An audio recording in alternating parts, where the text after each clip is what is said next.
It's Wednesday on Your View. Welcome to the show. I am Murayo Afolabi Brown. As always, I have the ladies with me. Hello, Mariam Longe. How are you? Fine, thank you. What can I say? Really, nothing much. Just that I'm still enjoying my Salah ram meat. Masala. But, you know, I keep saying that there's been a lot of complaints on how tough things are. But this year, I don't know. God just said, in the midst of the lack, somehow you would have a lot. So, yeah, I'm enjoying it. But the children have gone back to school today. Yeah, school with started. a bit of apprehension because of cholera, of course. And I just realized I'd forgotten to send them off with sanitizers because I wanted to, you know, do that. And you know how children are. Hands, well, I think the goal is to let the school know. So no, the school is aware, the government is working with them, but also you want for them to take care of themselves properly. So. Good. Yeah. How are you doing, Nima? I'm fine. I'm very, very excited. I got an opportunity to partner with a body called Alara, a concept called Alara. So they're into lifestyle, fashion, creativity, everything luxury. Yeah, I saw that. And this year, they're focusing on the hijabi woman, and I'm just seeing all the pictures and everything. I'm feeling so proud. So watch on my social media page. Today, I'll be doing a live with a virtual artist who is renowned for her work, just to promote the hijabi event coming up on the between the 20th to the 30th. You know, a plethora of events each day. So I'm super excited. That's good. Anything hijab, you should be at the forefront. See you there because they are this one. Yeah, Alara. I'm happy about that. Alara Lagos, you know, and on their social media platform. Just watch that space. Watch my space. So I've already seen. I saw the post this morning, so I was Yeah. like, "This is cool."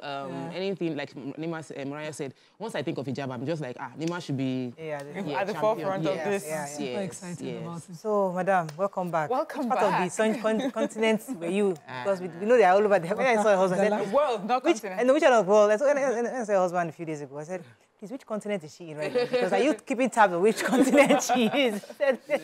How are you doing? I'm very good. Grateful to God for an amazing time in the UK, and I need to. I've never been to Woolwich. Apparently, it's a Nigerian community. Like from the train station, everybody was just like Yoruba, Igbo, everywhere. I felt like a real celeb because everybody knew me. Every second, they're like, "Oh, she's the one." It felt like you're walking in the streets of Lagos. So, shout out to all the Woolwich, Nigerian Woolwich community. I had a great time connecting. But aside from that, today is. No, it's not in the Rolls Royce. Please, what are you talking about? The Rolls Royce. For me, that was a high point. Like, nah. Okay. What's that about? Please. Honestly, I'm not a car person. Yeah. So personally, I didn't get it. Because I was waiting for My that. mentor, Grace Ofure, was doing a program, and she said that she wanted to drive into her program in a Rolls Royce. So she got a chauffeur and the Rolls Royce, and me, as per se, I was doing PA work. Meanwhile, what carried me to UK was to go and serve and assist her because no other person got visa in our office. So I was actually I was serving as MC, see me pushing luggage. Didn't you see my fire emoji? I did not get it. I'm like, girl, is it a Rolls Royce? The man is also lost. Me too. I did not get it. And I was like, Rolls Royce? Like, girl.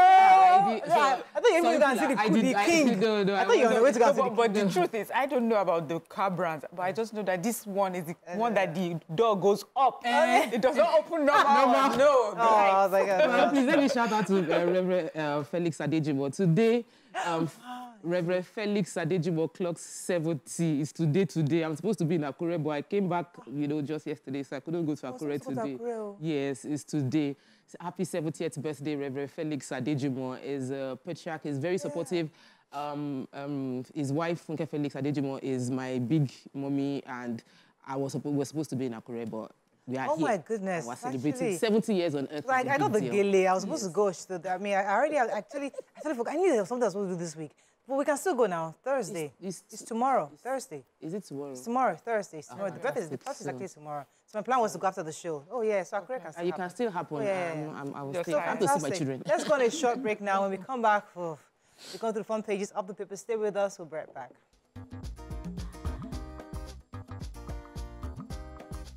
Stay tuned. Your View will be right back. Okay, we're going to start with the nation. Rivers descends into violence over tenure of 23 council chiefs. how $6.2 million stolen from CBN was shared, court told. Negotiations to wait till the end of Q3 for red rail line. NAFDAC, refrigerating cooked food, dangerous. Heavy rains to pound southwest Benue, others says Naimet. Okay, please, who has that food story? Because I don't even understand. Major headline. It's the major headline. Go ahead. I have. So, Rivers local government chairman, 23 of them, decided that they had a court order, an appeal court order, retaining status quo in the state, and so they go sit down office till, you know, the substantive case is settled. But the governor said, your tenure has expired. Go away, let me bring in what he called them administrators, heads of administration, to replace them, who would hold office till an election happens. But they refused, and so the youth went into town to enforce what the governor wanted. And it was Yam Pepe scatter yesterday. A policeman and a vigilante member were killed, confirmed dead, you know, during the face of a lot of things, properties destroyed, 5 people injured, and they forced the local government chairman out of office. That's the situation right now in Rivers State. I hope the citizens who are not political party members are safe. The police PRO in the state, Grace Iringe Koko, confirmed the killing. She also confirmed that 2 people were killed in Omuma local government during the clash.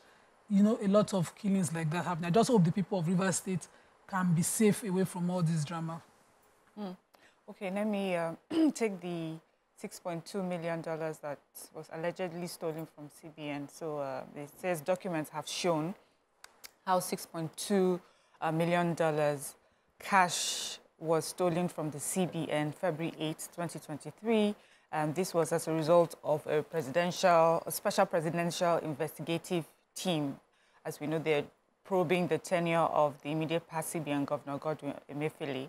So they claim that on this particular day, $6.2 million was removed and is alleged to have been an insider job, and that the money was shared in, you know, with a CBN staff and then 2 others who were outsiders, Adamu Abubakar and Imam Abubakar.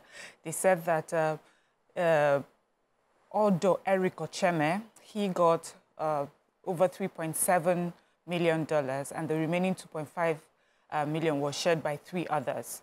They had the deputy director, you know, come to answer for it. He says, okay, he remembers on that particular day he received an instruction saying that this particular amount should be released for payment for international observers for the election.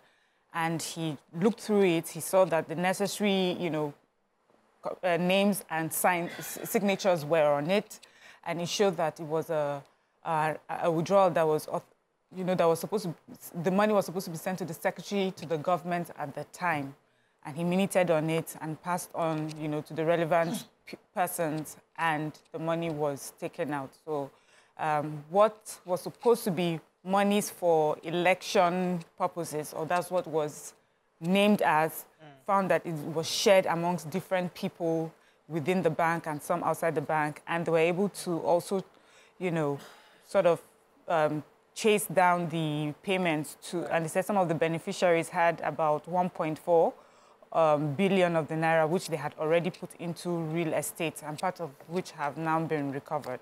So this is an investigation that's going on, and then we would hear, of course, from the other side what actually happened, if they were part of it or not. Okay, so the Lagos State is saying that the red line may not be ready until end of third quarter this year. Okay. Because if you recall, the president had inaugurated this line specifically sometime in February, I think February 29th. Lagos State is saying very clearly that it's still on schedule. People had great concern that the red line is supposed to cut through the heart of Lagos mainland, beginning from Uyingbo, running through Yaba, Mushin, Oshodi, Ikeja, Agege, Iju, up to Agbado in Ogun State. So that's a major route that is required for the line. However, Lamata said that they never really said any specific time, that the 13-kilometer track would definitely commence before the end of the year. They are worried the delay happened because they were replacing the fence, the wire mesh, which was the fence, they were replacing it by blocks, because usually many of these miscreants always cut through the mesh and can attack the coaches. So they're saying that they had to redo that by building actual blocks. And of course, the cost of blocks had gone up, so that's caused a bit of delay. But they're hoping that by the third quarter of this year, it should commence. And Lamata is saying that they're careful to ensure safety of passengers and users are not compromised before the eventual rollout of the... That's expected. I remember when they launched the other one too, the Blue Line. It took a while before it became used by public, and people were waiting and agitating. I have the story of NAFDAC. NAFDAC saying that refrigerating cooked food for more than 3 days is dangerous. So now this is not freezer. That is not frozen. It's in the fridge. That when you keep food in the fridge that is cooked beyond 3 days, in most cases, it becomes dangerous to you because disease-causing pathogens already will usually start growing, and foodborne diseases that can cause to death. So it was Professor Mojisola Adeyeye, the DG of NAFDAC, was speaking at the food safety. It's the World Food Safety Day, and she was speaking at the Food Safety Day and saying that it's a collective responsibility of all Nigerians to ensure there is food safety, but NAFDAC, it's a core part of NAFDAC's responsibility. He said the Ministry of Health and Social Welfare have developed programs to help eliminate and eradication, prevention, and control of diseases, but it's all our responsibility. And whenever we hear things like this, we should share it, but some don't know. All right, let's go on a very short break. When we come back, we continue with the review. Stay with us. We'll be right back.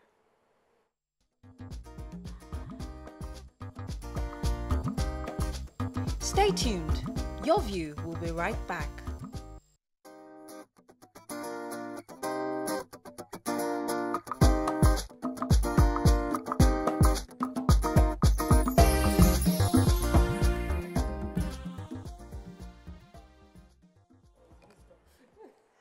Okay, we're going to continue with the punch. Rivers crisis, cop killed as youths dislodge pro-Wike local government chairman. Picture here, FG 6 UNESCO recognition for Ojude Oba Festival. Excuse me. Abducted Fuani MD 3 Lebanese unite with their families. Saraki Abdulrazak, trade words over Ilori Doba attendance. Cholera, WHO, UNICEF hold emergency meeting, experts warn corpers. Kano Emirates Senate denies alleged emergency rule, NBA probes lawyers. Revenue generating agencies OFG over 3 trillion naira, says FAC. And FG offers 17 new oil blocks for bidding. Okay, so I have the Kano story. Yes, go ahead. The former governor, Rabiu Kwankwaso, had alleged that the presidency wanted, or the federal government wanted to use power to declare a state of emergency in Kano State and take over the state because of the Emirates issue. And then he went on saying that I know some very powerful politicians in Kano. I want to tell the federal government, including my friend President Bola Tinubu, that he should be mindful of Kano politics. It will destroy his presidency. They never agree on any issue and all of that. And so because he had roped the National Assembly into it, who have the power to approve a state of emergency, the Senate was forced to respond to him. They said the National Assembly is in recess and no president can wake up and declare a state of emergency in any state. There's no truth to this. It is merely a rumor. And the federal government cannot declare a state of emergency in any state without the involvement of the National Assembly. And the National Assembly have no such plans. They've been on recess. That's the Senator Adara Mola, I think. Adara the exact story yesterday. Yeah, yesterday. Oh, okay, great. And so he was responding to them. Also, the NBA has said that they have received about 8 memos from the lawyers involved in the cases, because you know the NBA president has said at the time that they will be probed. So the publicity secretary to the Nigerian Bar Association, Akore Delawa, said that they have received 8 memos and that they will be looking into the conduct of the lawyers who had the conflicting court orders that, you know, scattered the Kano case. So, the story? Yes, I got the cholera story. As we know, we have an outbreak, and it's, you know, in about 30 states in our country right now. They said yesterday the World Health Organization and UNICEF, you know, and IOM Nigeria, they all had an emergency, you know, meeting yesterday discussing the cholera. And something that was of particular interest is the fact that NYC camps will be opening up again, and, you know, stakeholders are concerned, you know, the state of some of our camps. Many of us who have been to camps here, we know that not many camps are, properly, organized.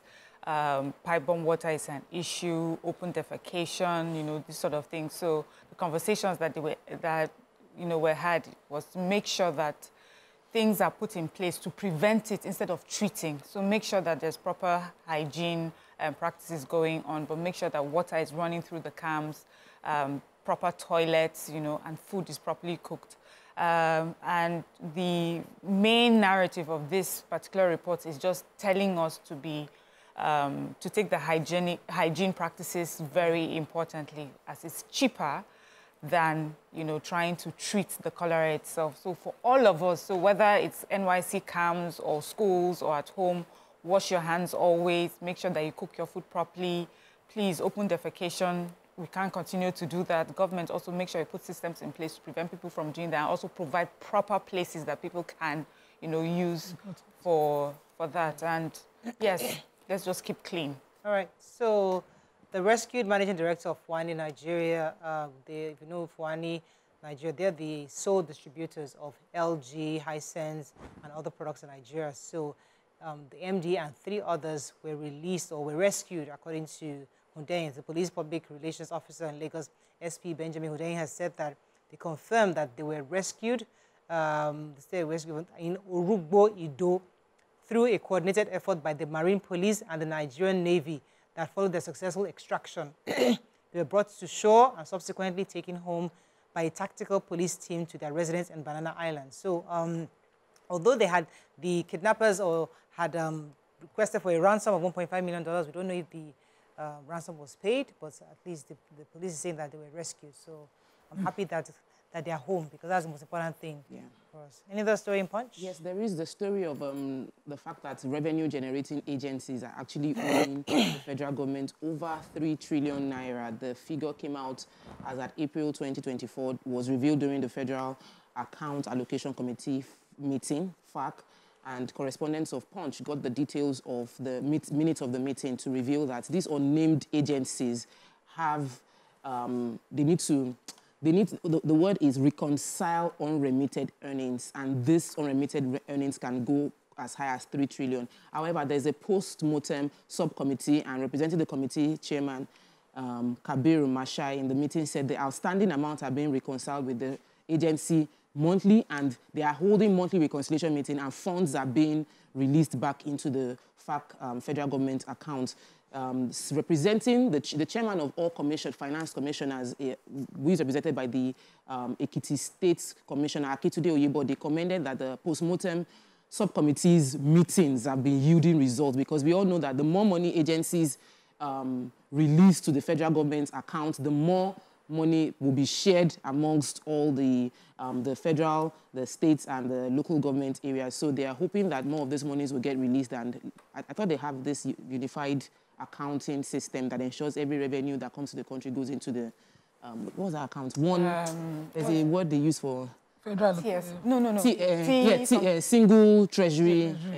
TSA. Vanguard. Vanguard is thick. I thought it was because of Wike made Punch thick because of the list of those who are owing money in FCT. Now, so he wrote their Vanguard, he wrote their names out. Not play with it. Punch is very thick. All the names of all those who are owing all the lots that are owing. It's not playing. But Vanguard is thick because they're saying happy birthday to the governor of Delta State, or let us just move on. Okay. Vanguard, Nigerians not alone in poverty. Article LPA tackle Tinubu. Residents, doctor beg for more physicians at General Hospital in Ilorin. Mayhem in Rivers as Wike Fubara field spills to local government headquarters. Heirs holding Celebrate Impact convenes annual director summit. Unibend graduate beaten, ripped to death in Edo. How Lagos police rescued, kidnapped Fuani MD and 4 others. Cholera, some Lagos schools may not resume from break, says commissioner. Okay, so the Association of Resident Doctors at the General Hospital in Ilorin paid a visit to the governor of Kwara State. And they went to, of course, congratulate him and commend him for converting the Kwara State Hospital to a teaching hospital, with the teaching hospital bill, and also upgrading the General Hospital in Ilorin to a teaching hospital. But then they are asking that they need more medical personnel because the services cannot be optimal if they don't have more hands, that they are short of hands. Basically, that's what they were saying to the governor, but then they congratulated him for the malaria control and passage of the teaching hospital bill. So there was a really horrible story in Benin City. A female student at Uniben, identified as Adekolore Idowu Glory, has been reportedly raped to death. Oh my God. Glory, 22, a recent graduate of the university, was said to have been beaten and raped to death at Iweya community in Benin City on June 13th. An ex-post user was identified as Glory's brother said unknown men attacked her while she was on her way back home from school. She had graduated in April this year, said to have been processing her clearance when she was killed. Her body was reportedly left close to her house. Such a horrible story. I hope they're able to find. I think I saw a story about some arrest made. I hope it's the same one. I hope it's the same one. Any other story? I do have a story. The Nigerian, some people are becoming, they're going to, the Nigerian Upstream Petroleum Regulatory Commission, they've added 17 new oil blocks. These are offshore into the 2024 oil block bid. Which I'm bidding for.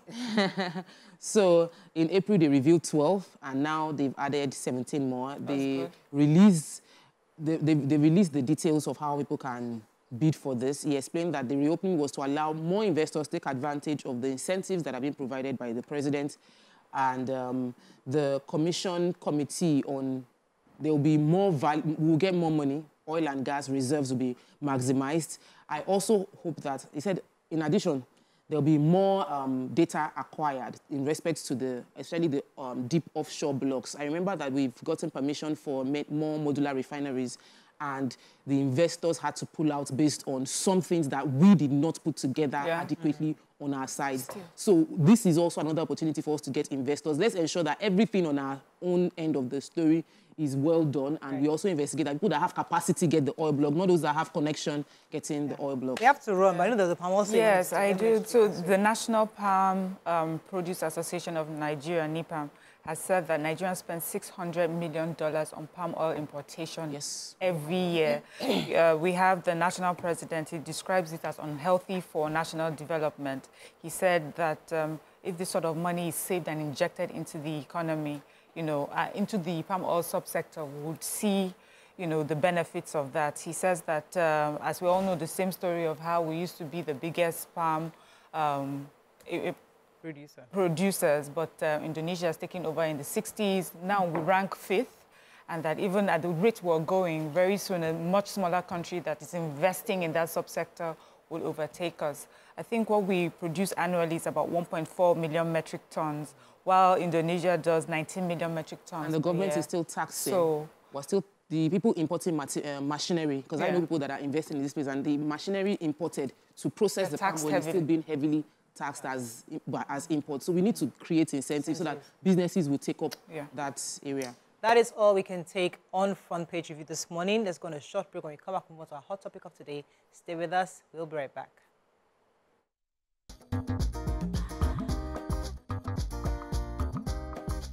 Stay tuned. Your View will be right back.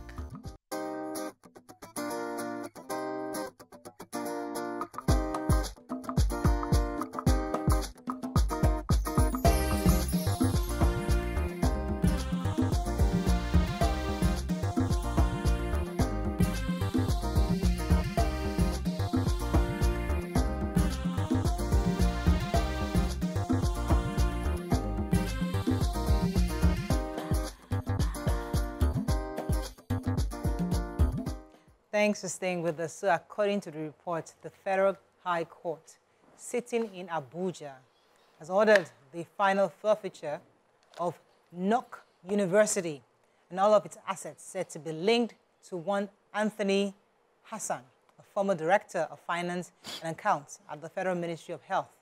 The commission had alleged that Hassan diverted public funds with which he acquired the identified assets. Now, how do civil servants with minimum wage get such humongous sum to build such assets? I also don't want to label them just because they're civil servants, because these are Nigerians. It's nice to label civil servants, but these are Nigerians who can be teachers, they can be the MD of the hospital, they can be the MD of companies, they can be the same guy. They are the same Nigerians across board, and they are doing similar, they're causing similar atrocities in different ways. So we're going to be discussing this morning this issue of corruption. In this particular story, this one civil servant took enough money to buy these properties. What are your thoughts? And how does it come to you? You can call us on 081-0764-1679, 090241634440. You can also tweet to us at TVC Connect. Please hashtag YourViewTVC so we can read your tweet. I always try not to point fingers because it's always easy once one person is caught. Oh, that's the thief. You know, but we forget that we are all Nigerians, and any one of us could have been in that situation, and a lot of Nigerians could have done exactly what he did. So, the comment was going straight to the fact that maybe this is the heads of governments and the politicians have done this kind of thing. So people that now have opportunity take advantage of it. I had a conversation with somebody 2 days ago in the UK that was saying a Nigerian friend, he's having to closed down a business he has run in the UK for the past over 10 years because he entrusted the past 3 years to a Nigerian and just felt like, this lady's been doing an amazing job over the past 1 year. The last 2 years, he didn't pay much attention. Next thing, they are in debt. The business is folding up. Like the business is gone just because he decided to trust another person. So I was not like, but you know, Nigerians do this thing in Nigeria. Why you now be UK? You think suddenly this person will not be operating based on the system here. What we do follows us wherever we go to, and it doesn't mean everybody is bad, but this is really bad, and stronger consequences will help reduce these things from happening, and I'm happy that at least the court has granted complete forfeiture. He, in his defense, he tried to insist that, you know, these were, and it's possible that it's true, that the university was built with funds sourced by other investors, and we know people sometimes call and say, okay, how is your business doing? I have a friend who's always asking me, can I invest in your rice business? I'll be like, please, the amount of money that I need to rescale that business is too huge if you're not ready and, you know, keeping books and all of that. So people can actually invest, but he was not now able to show the court how those investors' monies came in. Also, when he tried to raise a defense of how he bought the 6 plots of land where his international hotel was built, he couldn't show credible evidence of the ownership of the land. You know, just so many loose ends. So it's possible that he even woke up into money. Father might have money, or his uncle is Dangote. Show that one now. But you know what? A failure to be able to link them clean, because we are now tracing, you know, is what. So nobody's about him being a civil servant and owning. But if on a civil servant scale of earning, can you own all of those investments single-handedly as one person? No, that's not possible. Yeah. So you would have found a businessman whose business is, you know, go to the banks, go to the investors, and have ropes to the link so that you're not even laundering money. Failure to show direct cause, show link, you know, to tidy up. That's another lesson, you know. What's the lesson? The lesson is the fact that because when you want to start a business, you're looking for people to give you money. You have no idea where the money is coming from. You're hoping that somebody can just invest. You have no clue what kind of business. Some people are looking, they're like slush funds, looking for money to where to even keep this money. Say, oh, Maria, we're doing something. Okay, I can give you like 50 million naira. And you are excited thinking, oh, I have an investor. Not knowing that he's trying to clean up, launder his own money. So we have to also be very careful. That's why it's always good to go to the institutions to collect so there's a trace. But it's an interesting lesson. But go ahead. But this one is not... We're talking about corruption. We're talking about Nigeria. And I don't want us to drum up these different scenarios for something that many of us have seen, you know, even amongst people that we know, how people have taken advantage of their offices, their positions to enrich themselves. And then they have used that to build, you know, facilities or put up structures to launder the money that they have, you know, taken out or, you know, due to corruption. So for me, it's a lesson for all of us. The lesson for all of us is, it seems that there's now there's now not trust. There's like an awakening. You know, we're now pointing at finger, we're now calling people out. Our FCT minister is putting down names of people who are owing. We're now looking at properties and investigating people. So in the course of investigation, I feel for them to have put this out now where they're taking these properties from him, there must have been an investigation. First of all, who owns this? At least that's the first question. Yeah. Oh, it's you.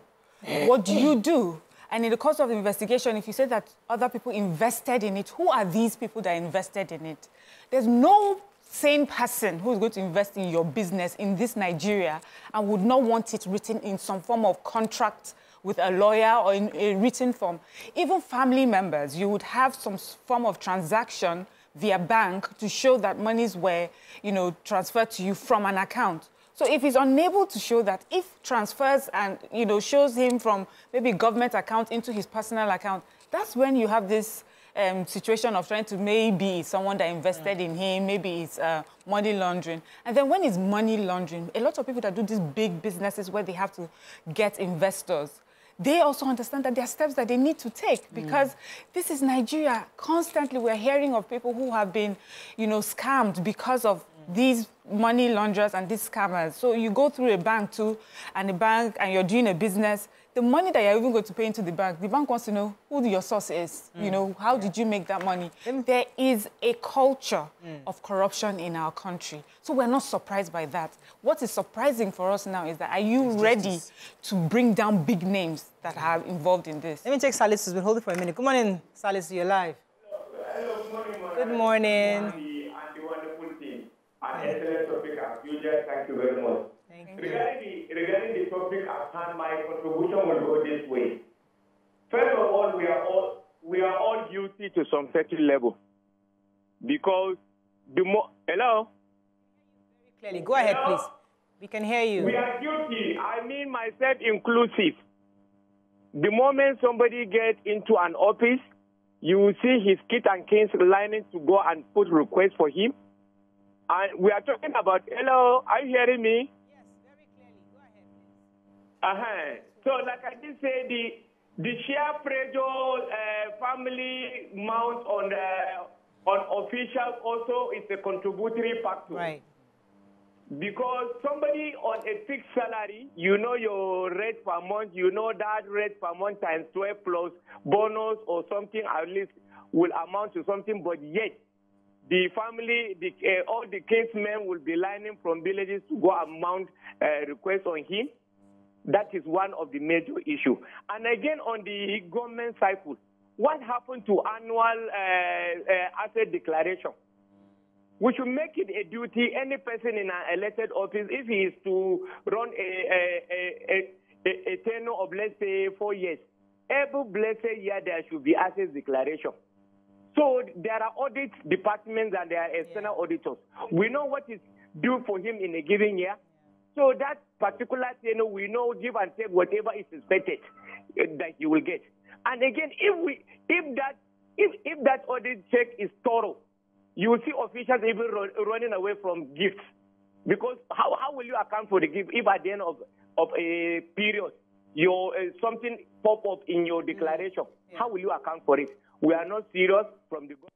Thank you very much, Salisu. I mean, so he made some really interesting points. There was something Mariam said when she said that, are we ready to go for the big names? Because the truth is, this is not the first civil servant that has untraceable assets to their name. If we want to really, if we say we're facing one person, are we ready to face every civil servant that has untraceable assets? I mean, untraceable wealth, that undefendable wealth, and we need to do this so that we can change the culture, because our system cannot change if people feel that they can, nobody is questioning me, I'm unquestionable, I can do whatever I want to do and get away with it.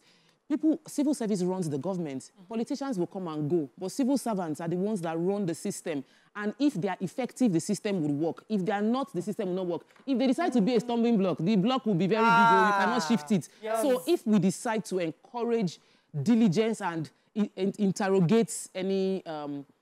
because sometimes we look at it, if you see somebody, you look at it that we're working in the same office. How come Mariah is looking, is he doing something I need to do? So, and that is now spreading the culture of corruption that, this is what she usually does. So you will mount your own roadblock. Since you know the roadblock that this person has mounted has made them buy land, made them buy house, send their children to school abroad. So you will create your own, the files will not move until they settle me. So that me too, I can be able to live the way this my colleague is leaving. But when your colleague gets when your colleague's assets get seized, if your colleague's name is called out and embarrassed, you would also release your own roadblock. So we will start undoing the damage of several years, but we need to be consistent with it over a long period of time. There's another angle that when government fails to do certain things, and you as, remember Gwasmyen? Gwasmyen was a kidnapper, but the money he got from kidnapping, he used to help his community. So there's also that part that, for me to create a university, I felt that there's a need in my community. He built this university in Kaduna, I believe. He felt that that community desperately needed a university. So in his own thinking, he's like, okay, maybe I take these funds because I have the access, right? And I'm doing good with it. So in that kind of situation, he would expect some kind of leniency because the end result is supposed to be justify the means. I'm just saying. So that's how some of these people look at it. But I'll get your response. Let me take this call from Khalifa. Khalifa, thanks for calling. Okay. Good day. My name is Khalifa, and the issue here is we have two issues at hand.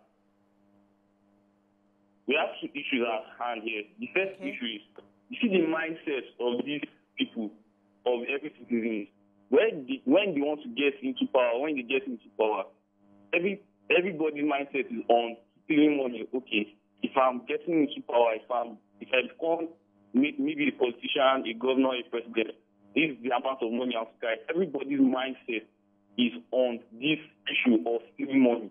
So first of all, this issue needs to be eradicated. Then second of all is the assets allocated to these officials, or these politicians are too much. Because when you see somebody collecting like 10 million naira or something, it's becoming too much. So these assets, you see someone just sitting that. I didn't get Khalifa very well now. So we didn't hear him very well in the studio.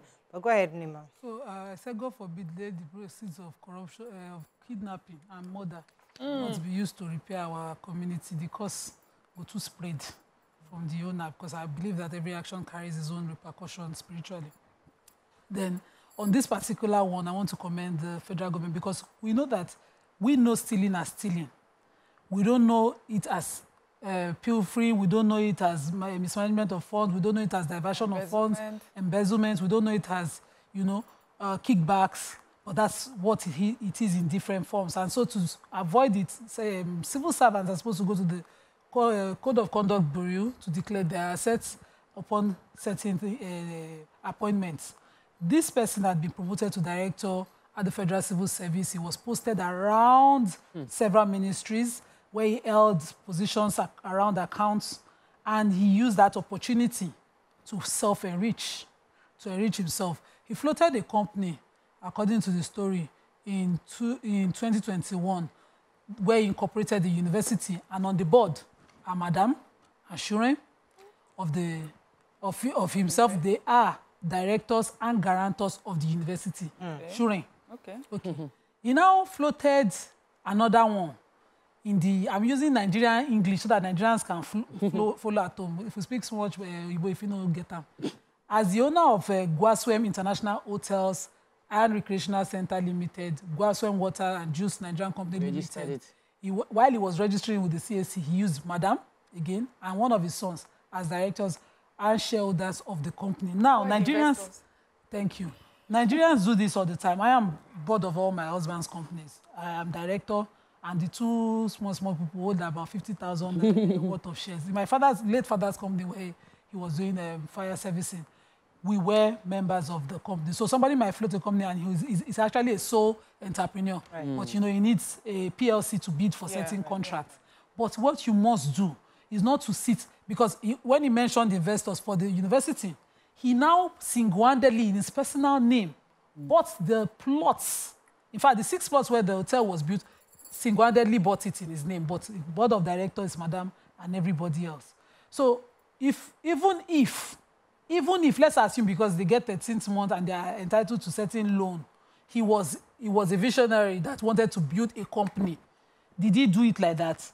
He could not show that he did not abuse his position as head of those agencies to get the monies with which he was amassing these assets. Let me go on a very short break because I really want us to bring this conversation home. I mean, as I said, we always like to always pinpoint, when we catch a thief, try to analyze everything he has done, forgetting that many Nigerians are in this position and they do exactly the same thing, even worse. Stay with us, we'll be right back.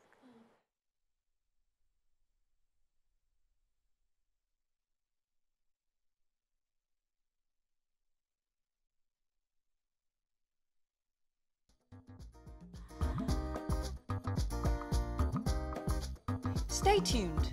Your View will be right back.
Thanks for staying with us. So we're bringing this conversation home because, as I said, we always find it easy to point at fingers. So I mean, imagine now, Mariam becomes governor of Lagos State, you know, and you think that, I won't come and greet you.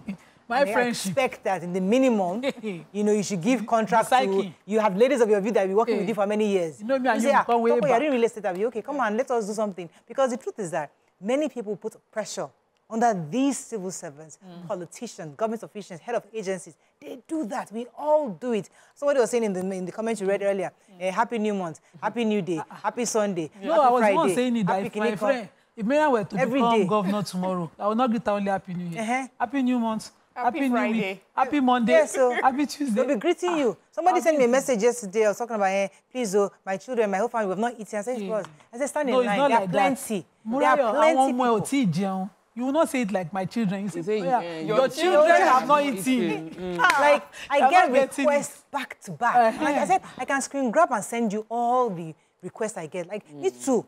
I'm also doing I'm putting things. I just said recently that I paid, with myself and my husband, put together 500,000 naira for bill. Think that money just came up from the account? No, we had to pull from different places to pay NEPA bill. So now I have to now recoup. So we're all doing things and rebuilding here and there. So it's not as if it's so. But these people get into office and people always assume they have money because Nigerians, we are all like that. We'll go and start knocking their doors. Yes. So this man, they reminded him that in your village, there's no university. There is no school, and you are a civil servant. The least you can do for your community is build one university. And he felt, okay, let me have these resources. Let me use the money to build a university. So again, the question is... No, he didn't donate a library. No. No, that didn't donate a theater. He built it. It's not public. No, we're not saying it's not free. But it's available for you to apply. But no, it's not. That one is to enrich himself. It's not the same thing. It's not providing a service. That's the point I'm trying to make. If you build an ICT center in the federal university in his community, even I will be here defending him. So let's talk about the pressure that makes people... Is it really pressure that makes people become corrupt, or the expectation of corruption that has been placed on anybody in a position of power that brings about the corruption? Bless you. Because I don't think that... I think it's more of expectation, not the pressure, because everybody around is expecting, take advantage of where you are. That God has put you in this position so that you can help all of us. So it will be wrong of you to get to this place and you will not better your life and better the life of everybody around and change our story. So the expectation is there. The environment is conducive.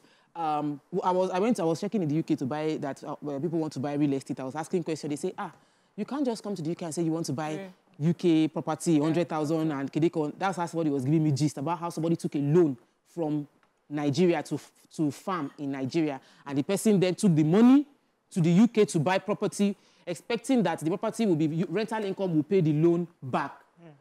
As the money enter, they wait, they collected the money, they bought the house, they say, prove how you got these funds. 1 year now, Oga has not been able to prove how he got the fund because the fund was a loan for his business that he got, and now he has brought the loan to the UK. They say until he proves how he got the fund, they will give him property. He cannot prove. Property is there, money is hanging. Confiscated. And because the system understands how to check.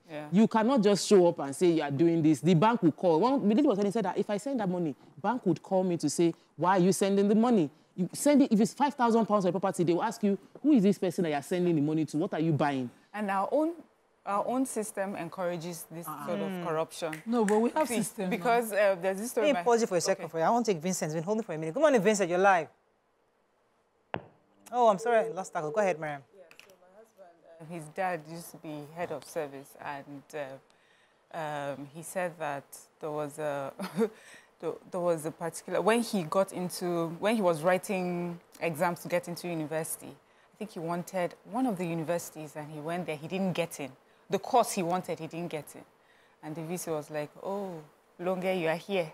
Your father refused to do this and this and this for me." Wow. His father is being known in civil service as a man of integrity, you know, and it did not always pan out well for the offsprings, because where he could have looked the other way or done something shady, he did not.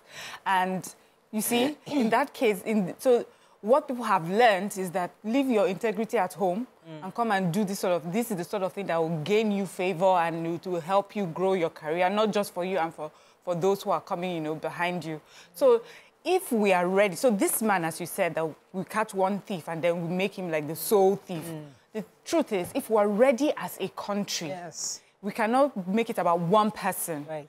Because it will look like a witch hunt. And we know it happens when an administration comes and you don't like this person, or this person is sort of, you know, testing you somehow, then you look down into their business. And the reason why we can even do that and catch people is because we know we're all like that until somebody decides to look at your business and puts you in the spotlight. And then, you know, we start hearing different kinds of stories. It does not mean that the person even putting the searchlight on you is innocent. Yeah. But you know, for me, I'm tired of all these stories that come once in a while, and then we're excited about it. Let us make it a real system. Let's check every one of us, then we're ready. You know, my brother used to give me this story back in the 80s. My dad went to the US then, and he bought. I had brothers, I had 4 brothers, and he bought cars, all of them at once, and he paid. Of course, the bank was like, "What? What nonsense!" They stopped that payment. They just paused it, and he was wondering, "I want to buy 4 cars." They didn't allow him to go out with the cars because they called the police. They had to go and trace where the money came from. They had to understand. He had to prove that he actually had the money in the account and insure before they allowed that car to leave the lot. Because you can't just come and buy 4 cars, outright payment, like cash and carry. It doesn't happen abroad. You have to either pay their own payment and then you spread the payment. But then, back then, many years ago, so that's the system checking. This man also, how do you just take money and buy property like that? You must be able to prove that's where you got the money from to buy not just the university. He built an ICT facility within the university, and he had hotel. He bought hotel. Yes. So our system also must check. So if we as a people are not corrupt, we also must make sure that our systems must check us, all of us. So it's a bit stifling for those Nigerians that have gone abroad and realize that it's not business as usual. Very stifling, because you realize that you have to start explaining yourself. And we are not necessarily the most accountable set of people in Nigeria. We don't like explaining, why are you doing this? What would you hope to gain from this? But in other countries, you need to explain why you're doing what you're doing. As it is right now, based on where we are, we understand that we have rules. For businesses, there's SCUMO. SCUMO is supposed to deal with money laundering. If a specific amount of funds come, you must declare that this amount has come into your account. Even banks have a threshold where they're supposed to flag down the transaction for you to explain the transaction. How many of those transactions gets flagged when it happens? People understand the benchmark that if I'm sending this amount of money, I can send it in 20 installments and boycott them holding me for doing a lump sum. But the system can see that you've done 20 installments back to back. Did you know a system, a way to flag it? We have NIN.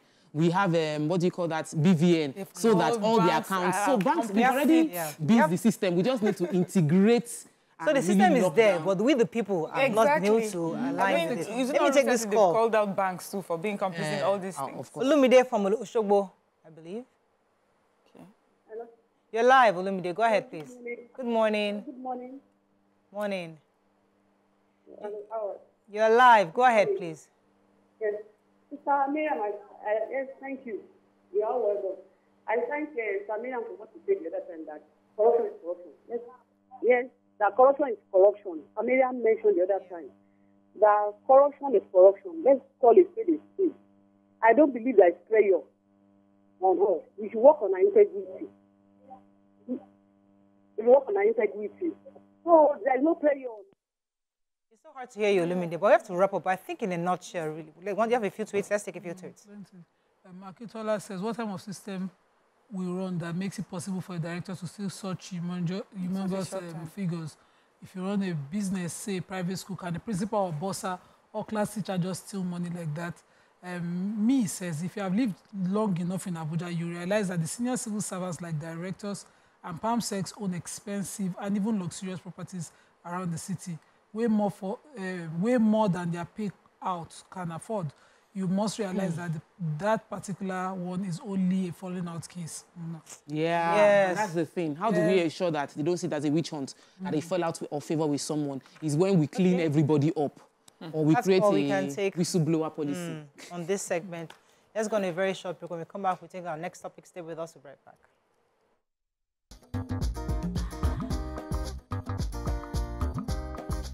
Stay tuned. Your View will be right back.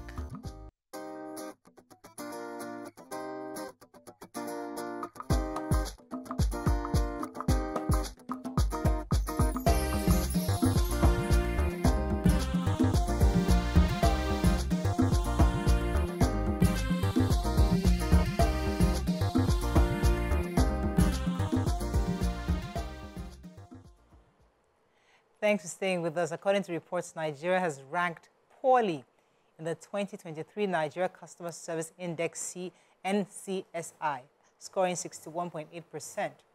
The supposed customer service we receive from firms in Nigeria has been below par.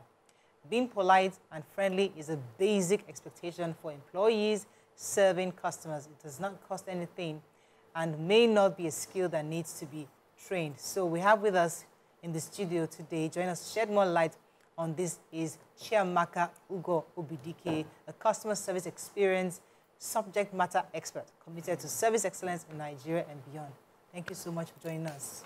Thank you, madam. Thank you. I'm so thrilled that there is such a thing as a customer service experience expert. I think that is fantastic. Thank you. There is, and there are many of us actually. Good. So customer service, we understand, especially those who have a bit of exposure, know that customer service is important. But in Nigeria here, it's been tough. Some companies have tried to infuse customer service in their offerings. But how do you think Nigerian customer service has fared so far, in your own view? Thank you for that question, Mariah. So in my own view, there's been a growth in customer service. We are not where we were, but we're not where we should be. Okay. Yes. But there's been some progression because some companies, some persons have taken it personal to go the extra mile to improve service. Yeah, and we also have a lot of awareness amongst the customers, among the consuming public. So people are more aware of their rights. And we also have regulators who has also come up with some form of standards to say this is how things should be done. So yes, we are not where we should be, but we are not where we used to be. There's been some growth, and we hope to see more growth as more awareness is created, as people become more aware of their rights, as customers demand more service, from service providers. Thank you. As an expert, first, I want to know, what is your job? What do you do? Okay, so as an expert or as a subject matter expert in customer experience, my job is to ensure that my customers are happy. For the organization that I work for, I ensure that they are satisfied, they get value for their money, they are happy to do business, and it has various benefits. For me, I feel happy as an individual, making people happy, making money for my organization. And for the company I work for, because there is repeat business, so there is growth in profit. And then for the customer, they find satisfaction. Yeah, they are happy to do business, and they are happy they are spending their money because they are getting value for money. It's a win-win. Permits me to ask a layman's question. Is this customer service putting sweets at the counter, putting water, allowing, what exactly should we expect when you discuss customer service, just to enlighten? Thank you, Lima. When we hear customer service in Nigeria or in most places, just visualize a lady at a counter, greeting people, smiling, welcoming people, but it's beyond that. It's way, way beyond that. It actually starts from the moment you conceive of putting a product out there for the public, either as a government, as a private organization, as an NGO, as an anything. The moment you conceive, you want to put out something for other people to benefit from. You're already building a product for some customers. So it starts from there, and then right from the product development phase, the design that you put into that product to ensure that the people using it find it easy to use, up to the time you put it out to the public, you get paid for it, you provide the support, the after-sales support, until the customer is happy and they're able to come back. So it's a whole lot of chain. So when we talk about customer service and people see somebody sitting down, smiling, welcoming people, that's just a little part of it, yeah. Okay. So for me, every business person is trying to get the staff to understand the value of customer service and see the incentives. What would you say you've worked with many employees and you've worked with many CEOs. What do you think is the gap between the CEO that wants the employees to embrace customer service, and the employees that are feeling like I'm not getting enough incentives, everybody wants more salary. If you pay me more, I'll be nicer to your customers. How do we bridge that gap, and what do you think is missing from both parties who are trying to get the service, quality service to their clients and all of that? Okay, so first off, employees, you shouldn't have such employees that will say, if you pay me more, I'll give good service to your customers. That's not a good orientation. An employee should be willing to serve. In as much as you have accepted a job, to do, you must be able to do all you can to please the customers on that job. Yes, we know that without the employees being happy, it's unlikely the customer will be happy, because you can only give out what you have. So employee welfare is very important. It's important that the management ensures that staff are happy so that they can deliver the expected service. Yes, remuneration will always come up, but again, like I said, it shouldn't be the driver. The driver is, you have a job to do and you have to deliver. And if at any point in time you feel you are not well remunerated and you need a change, then you can take a walk. You shouldn't be there and keep pushing out bad services to the customer and expect to stay. That's not good. Sometimes service or customer service is a two-way street, in the sense that the customer themselves also has to be courteous. Sometimes customers come in aggressive. They come in, it's always important to know your customers, but sometimes, the person on the other end is saying, I'm human, I'm trying to help you here. Lots of customers are not civil. They don't want to have a civilized conversation. They come in with different aggressions. They come in with different emotions. And it's difficult sometimes for a person who's trying to comport him or herself to hold things. So what kind of techniques would you employ for people to address such customers? Serving customer is not easy at all. It's not an easy thing, I must tell you, because people come in with different baggages. People come in with different expectations, and as the customer service person, you have to be ready to personalize all the services that you are giving out, because everybody is different. Yes, so I'm all about consumer protection. But I always tell customers, you must know your rights and you must know your limits, right? So today we see people make reviews of companies' services and products that are not grounded in reality. We don't have an evidence. We heard about the tomato mix review. That's a very big one. You talk about it, but where is the evidence to show for it? And again, the way the company handled it may not have been, the best way. But at the end of the day, I always ensure that customers are educated on their rights and their limits, so that you don't go beyond your limit and then you get into trouble. Okay. Yeah. Let's talk about this right and limit. So, for instance, I bank with a bank and I didn't permit any transaction, but my money is deducted. And I come to the bank. It's expected that I might not have the right composure or control emotionally. Maybe I now come to you and you have this automated reply of, we're working on it. You know that I can scatter.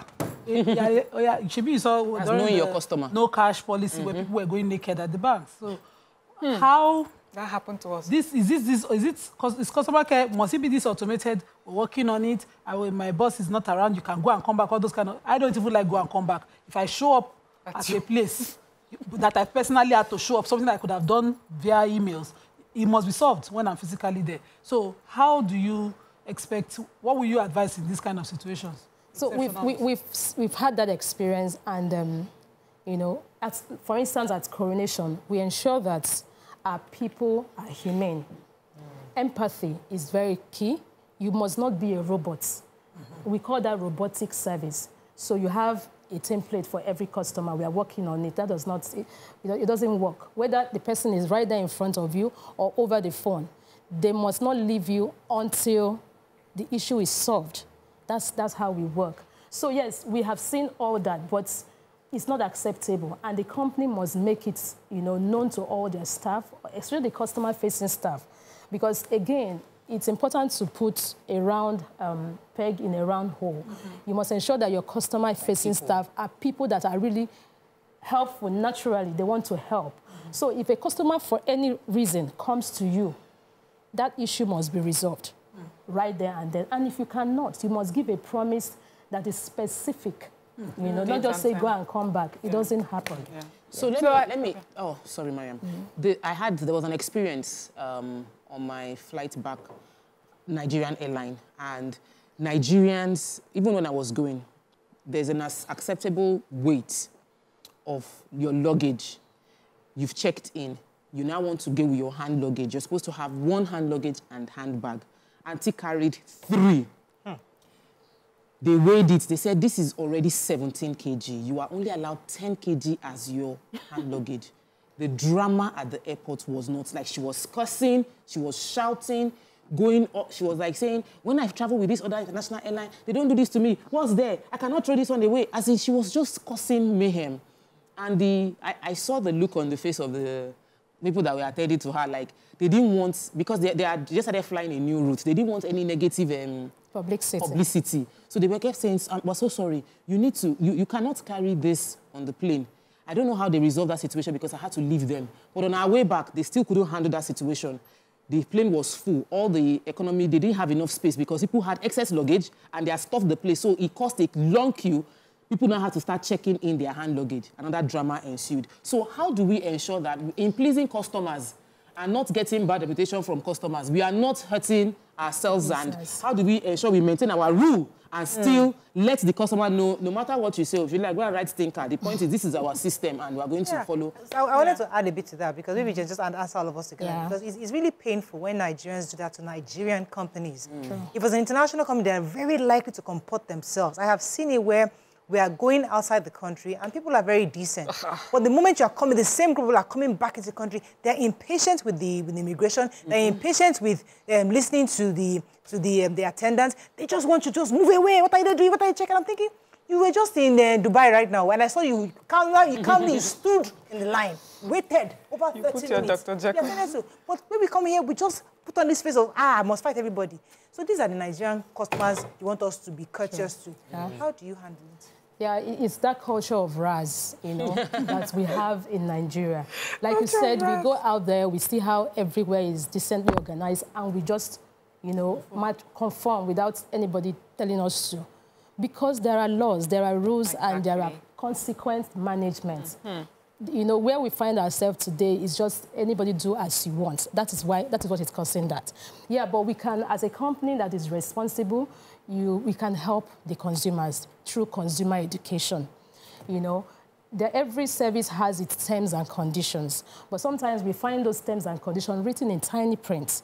So sometimes you don't even see it. So as a customer-centric organization, you have to make it as clear as possible that these are the terms and conditions for this service, for you to get this service. Yes, some people will still show up with their own and everything, but at some point you need to take a stand so that that culture does not transcend to other people who are also waiting to see what will happen. Yes, so it's both ways. Let me say something. It may be sort of a defense for our Nigerian Raz that you say, and you mentioned in your response when you said consequence. I've been in situations where, for people like me, for example, if I were to do exactly as I'm told to do, nothing will happen for me. But the Nigerian that comes and screams, we don't want this wahala. Scatter ground. So you find people say, you are just a mumu, you're not smart. Smart people will be, you stayed how long on the queue? When I just went and I just shouted. So there's reward for that kind of behavior, and that's why we have it, you know. But my question was, I was going to ask you, customer service. We've heard people say that it's not in our culture, right? And there was a time I used to believe it. But I've seen, you know, really local grassroots businesses, and when they are dealing with you, the first thing you wake up in the morning, they've sent you a message, you know, they have responded to your messages. When it comes to their own business, they know how to, you know, employ customer service. Is there a way we're doing customer service that's too foreign or too Western? Maybe we need to find localize it so that we better serve each other. Yeah, true. I mean, you have to, like I said, customers are different. So Nigerians, customers, or Nigeria consuming public, which is you and I, we are different as well. So we must find a balance. There are world-class standards for service, irrespective of the tribe, the culture, and everything.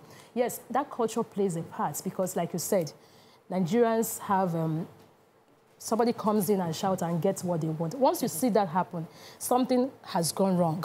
Somebody has refused to do their work. Somebody has allowed impunity, and so every other person takes advantage, right? Yeah, so, for instance, as registrars, when we come for AGM, we have people that want to come in. They're not shareholders, but they want to come in because of whatever they want to get from it.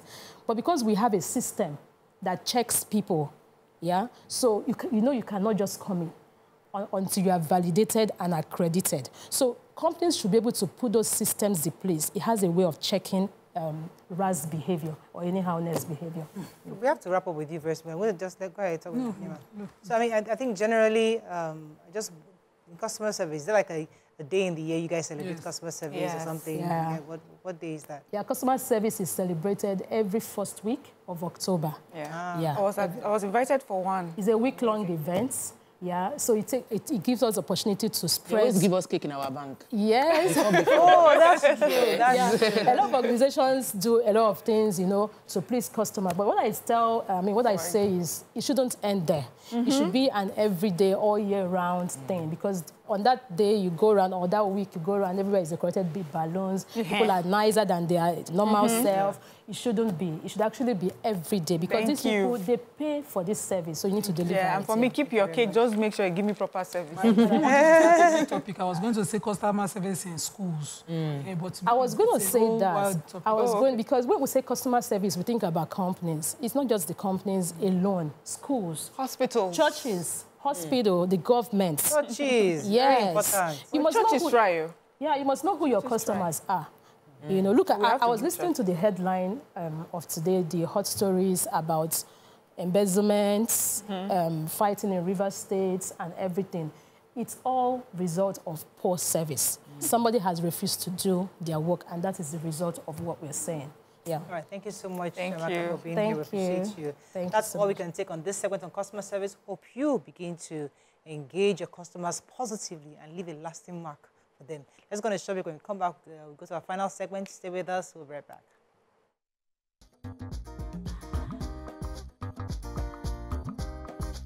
Stay tuned. Your View will be right back.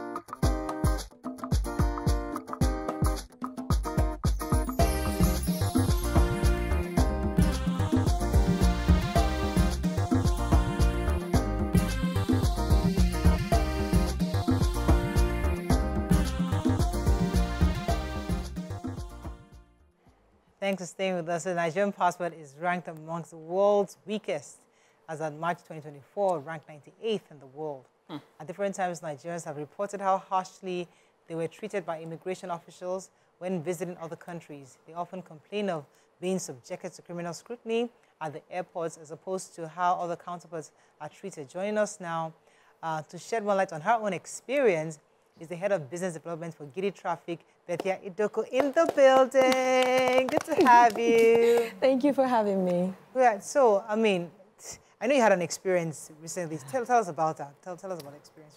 Okay, so it was with Turkish Airlines. Tell me about it. It's a situation I'd like to call deceptive advertising. You know, you want to buy a ticket, you check in, and then you find one, and a pop-up comes, oh, like, don't worry about the layover. We'll take care of it. We'll give you a hotel, or we'll give you a tour package, you know. And it's not explicitly clear anywhere that, yes, we will do this, but you have to get a visa from your own country before you come to enjoy the layover that sometimes is like 21 hours, you know. Now, prior to now, if you had a UK, Schengen, or US visa, which I call the Holy Trinity from a friend of mine, you know, you can go ahead and then you get a visa on arrival at the airport, and you can go in, do your how many hours or 1 day or 2 days, and then, you know, go about your business. However, this law was changed, I think maybe 2022. And I was aware of this. But buying the ticket, all you see that pops up is you could be eligible for a stopover program. Check if your country is eligible. And I checked and I saw Nigeria. So for me, I thought that was it, like, it's fine, Nigeria is eligible, you know. But then on getting to the airport, I was told yes, you are eligible. However, you should have gotten the visa from your country. Now, I'm thinking to myself, makes no sense at all. That visa is around $320, and it takes about 2 weeks to process. So I would go and get a visa for $320, wait around 2-3 weeks for it to process because I want to enjoy a layover. So there's no way it would have made sense, you know, to me at all. But I mean, I was already there. And then the whole, much more than even the situation of, okay, now you can't go out, you can't come in, the treatment of the staff. Turkish Airlines. I don't want you to mention the name Turkish Airlines because I get in trouble for that. Oh, okay. Let's try really hard to leave the brand out of it because many of us go through different experiences in multiple airlines. True, so very true. Not just their own, but go ahead. Let's hear your experience. You know, so I mean, the staff are quite condescending and very dismissive in their attitude, you know, as to how they treat Nigerians because you were there. But you can see other people come in and they're very well attended to, you know, but when it's you, they barely look you in the eyes. You give them your boarding pass. They put it right back on the table when they're done. They can't even hand it to you properly. You know, that kind of treatment. So it made me feel really, really bad. And in fact, I didn't plan to, but I just started to cry. Oh. And because of that, I said, you know what, I'm not going to be quiet about this. This has been going on for a long time. You hear stories from people here and there, but, you know, personally... Yeah, there are several complaints about... Yes. But I just feel, who is it something we as citizens supposed to take up? Or is it something that it's like maybe the foreign minister, the Ministry of Foreign Affairs should be the one relating with these people? Because why would... If you disrespect me, my nation would show you why you should not disrespect me. Exactly. So I'm wondering in what format can the Foreign Affairs Ministry of Foreign Affairs... I think I followed your live at the time, your videos. So what did the ministry do? You were talking about them intervening. Yeah, very sadly, the Ministry for Foreign Affairs did absolutely nothing that I'm aware of. Okay. And it's not like I did not reach out to them. Okay. I reached out to them in several emails. In fact, I even reached out to one of the SAs for the Minister for Foreign Affairs, had a conversation with him. He says, okay, I'll send you my own email, send it to me. Till today, voicemail. I heard nothing. They did nothing that I'm aware of. However, the NCAA now, which is the aviation arm, you know, they flew me into Abuja. They were very concerned. What happened? They summoned Turkish Airlines to find out. They summoned the airline to find out what happened. You know, so they did something that made me feel, you know, good and made me feel like it's not like exactly my country cares. However, this problem borders between aviation and diplomacy. Yes, definitely. So, exactly. So while the aviation part was being covered and they were doing their best, it was impossible to get a completion, you know, on that case because, the diplomacy people, which is the Ministry for Foreign Affairs, they were completely mute, not a word till today. You know, I mean, sometimes I know that airlines can be very, very tough. But also, some country borders are equally as bad, where I think somebody was talking about how they're treated in Maldives, how they're treated in different parts of the world, where they go in, and once they know they are Nigerian, they put you on one side, they scrutinize you, and then assume that you have some kind of drugs on you. I get it. So, now, the question is, what do you think about the fact that, do you think Nigerians, too, are part of this problem in terms of how we demarket Nigeria, when we travel abroad? Because really and truly, what we see about ourselves on social media also forms part of how they see us, don't you think? Yeah, so this is what I'm going to say to this. Yes, on our own part, I think we can do a much better job in how we market ourselves. And that one is there. But then at the same time, I mean, there are bad people all over the world. Exactly. It's not a Nigerian thing to have bad people. Exactly. All the big countries, the US, name it, there are bad people. There are people with insecurity issues as well, just like we have. You know, and as such, I would say, can you take people as they are until proven otherwise? Yeah. You know, so take me as a person first. Right. If I misbehave or I do something that I'm not supposed to, then you say, yes, the Nigerian has come. As opposed to just canceling me and profiling me the moment I step up and I have a Nigerian passport. So for someone like me, I've been around quite a lot. I've been to 70 countries. So what I started doing later on, even though that happened by accident, it wasn't what I knew or anyone advised me for. So I have most of my passports never really expire before I get a new one. It's just that the pages will be out. So I have to apply for a new one. So because of that, I had a stack. And one time I had an active visa in an old passport, but then it was, pages were full, so I got a new one. So because of that, you have to travel with both of them, or 3 of them, as the case may be. And then I found that at the border control, I didn't get those very demeaning and sometimes really annoying questions.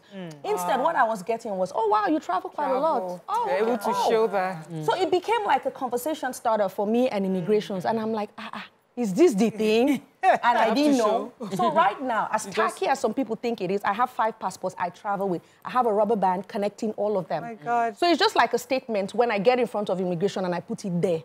So first off, you know that, okay, this is not a newbie. And then they get so interested, they start flipping through the pages and it's like, oh, okay. But those who vocalize, oh, wow. For others, you can just see it like, oh, okay. Then they don't ask you that many questions. They just stamp your passport, oh, enjoy your vacation, and then that's it. Imagine that. But how many people want to do that? You know, how many people want to? I also think, oh, sorry. Yeah. So, you know, I've heard this complaint you've made, we've heard it many times, and usually you're right, it then stops on social media. We don't see it, you know, materialize into anything. Or sometimes what I hear also it will be, by the time the airline comes to make a statement, it will put the blame on the Nigerian. Oh, of course. So what would you like to see? What would you like to hear from the Foreign Affairs Ministry? What I'd like to see first off is a little more involvement with us and some engagement. There's too much of a disconnect. It's like they're high up there. They don't send us, you know, it's almost like they're unreachable. We were just there, the children, without a mother or a father, and anybody can just beat you and move on, knowing fully well that nothing will happen or nothing will come out of it. You know, but if there's a little more mediation that we are aware of, because there's quite a bit of a good travel community in Nigeria. Oh, of course. So I don't think we should be ignored like that. At least ask us, tell us what happened. And if this foreign airlines or officials, border control, see that our government is up and you can't just get away with treating us anyhow, then that will check their activities in treating us a little more decent, with respect. For instance, the question I kept asking is, what exactly was the reason that they stopped letting the Trinity visa holders now, the UK, US, and Schengen visas, why did you stop them from getting e-visas or getting visa on arrival in your country? Like, because you can't tell me that we were running away. That you are going to have to really explain that, because if I have a UK, I have a US, or I have a Schengen, that country is not where I want to run to. I already have countries that are more palatable for me to want to run to.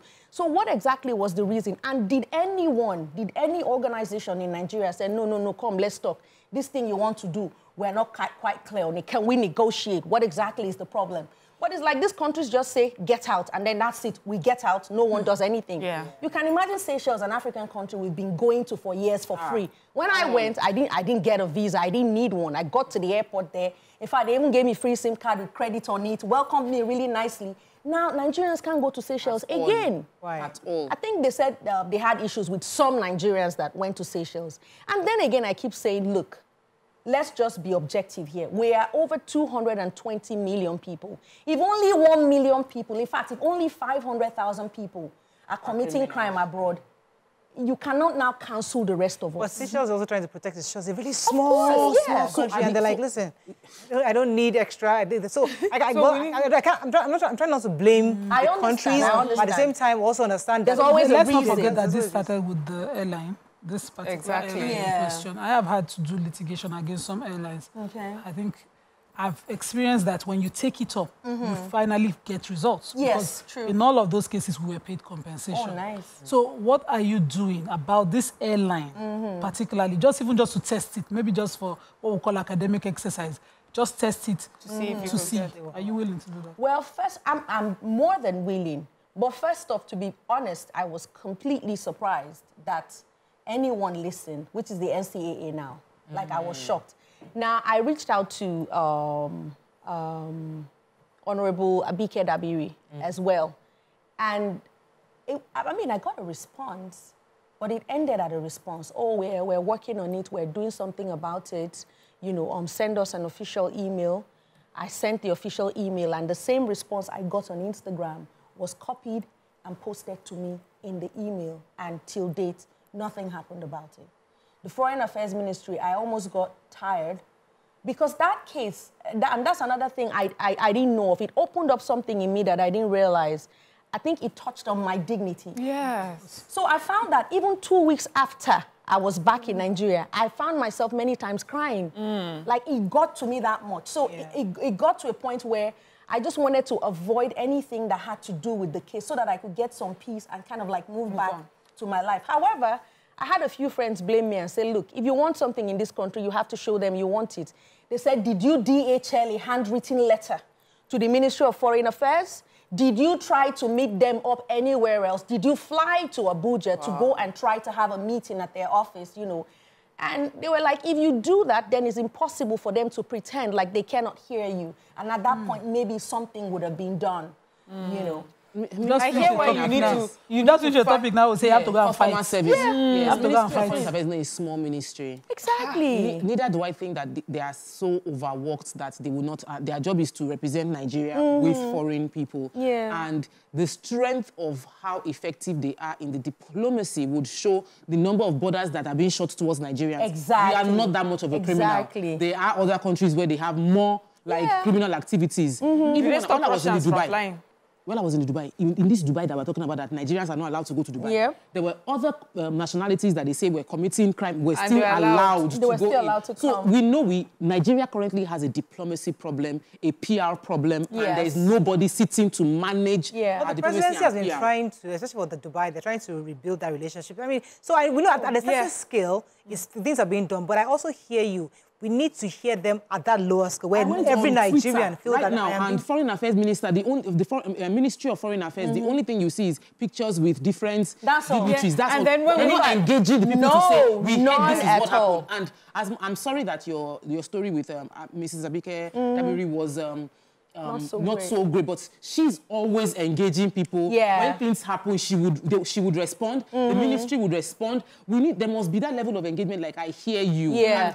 So do you know what I'm curious about? What is it about our government, especially on the diplomacy angle, that makes us seem like we're always subservient to other countries? Like, even in negotiation, it's like, we need your help. We can't do without you. Like, what is it that is lacking for Nigeria as an image that makes us come, in conversations at that level? First things first, I would say it seems like some people profit off this situation. And that's why it hasn't changed.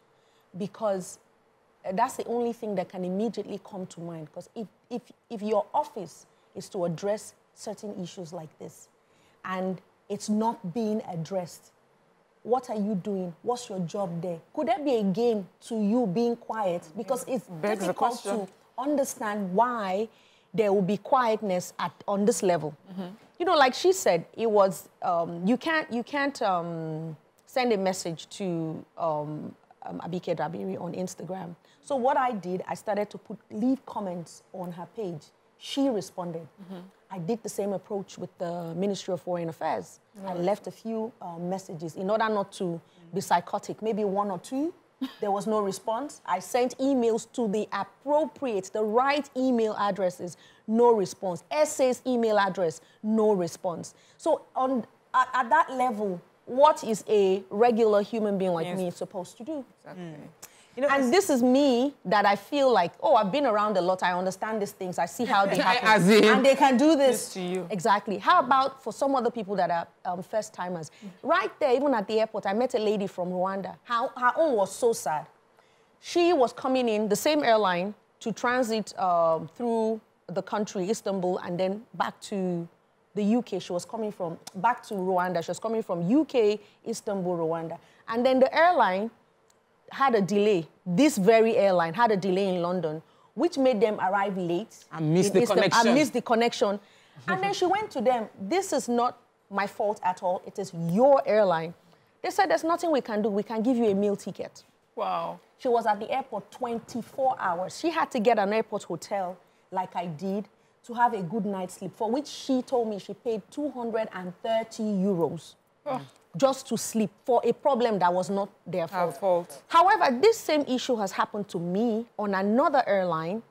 As soon as I was arriving, I said, it's not me, they didn't even let me talk. Can we have your boarding pass, please? Yes. They upgraded me immediately to business class. They gave me hotel. Can we take you? Yes. They gave me. This one was only a 6-hour wait home. They upgraded me full of apologies, you know, gave me miles. In fact, I wasn't even angry again. I was because I went chilled out in the business class lounge. I ate to stupor, did everything I wanted to do, and then flew business class to London. So I wasn't paying. In fact, I loved them some more, despite that. They managed it better. They managed it well. So I like what you just said, because the truth is that in some cases abroad, if things like this happen, people just choose to boycott. That certain airlines we're just going to stop using them, because the truth is that sometimes government can't really do everything all the time. I agree, government has a place to play. I also agree that government must be more more proactive and be there for Nigerians. The people also, they have to take it, because this thing you're saying, I've heard it a lot of people. I know a lot of people that have happened to in different airlines. They should ban the airline. We should boycott them. Certain airlines are doing. You know how it is for many Nigerians. What are the options? So when you come from other countries, there are too many options. You'll be working hard, you know, with the competition. Those countries can do shakara because they have local carriers. Anyways, we don't have a local carrier. Time, and I have to just ask you some interesting questions. I know that it's not every day we have somebody who's traveled 70 countries. So in all the 70 countries, which one is your favorite? Your favorite, and which one would you recommend for people to go to really have a good vacation? Okay, so I get this question a lot, and I find that it's a bit difficult to answer because it's so many of them. So there are some that I am partial to for certain reasons, you know, and then sometimes I feel like, yes, this is the best. Then I go somewhere else, and then that one is no longer the best. However, though, I'll break it down. Some of my favorite countries are still within Africa here. We have so much that we're not exploring and we're not selling enough. Seychelles, I almost had an out-of-body experience. That's how beautiful it is. I mean, you're seeing water so clear that you're standing on a bridge, but you can see fishes you know, from high up there. That's how clear the water is, pristine and just unreal. Now, I got the same feeling in Zanzibar as well. Zanzibar is so beautiful, but then maybe because it's not that difficult to go to, a lot of people don't really pride it. I see how we all line up at the US Embassy and the UK places and the Schengen places. Yes. But then, if what you're looking for is a vacation and you're looking for beauty, we have more than enough of it in Africa. Amazing. So Seychelles and Zanzibar, Tanzania now, they're top of my list of some of my favorite places to visit. As well? Yes, Zanzibar is very safe and the people very warm. All right, that's all we can take. But thank you very much for sharing your experience with us. Thank you for having me. At some point. Okay, that's all we can take on today's show. Have a great day. We'll see you tomorrow. Bye for now.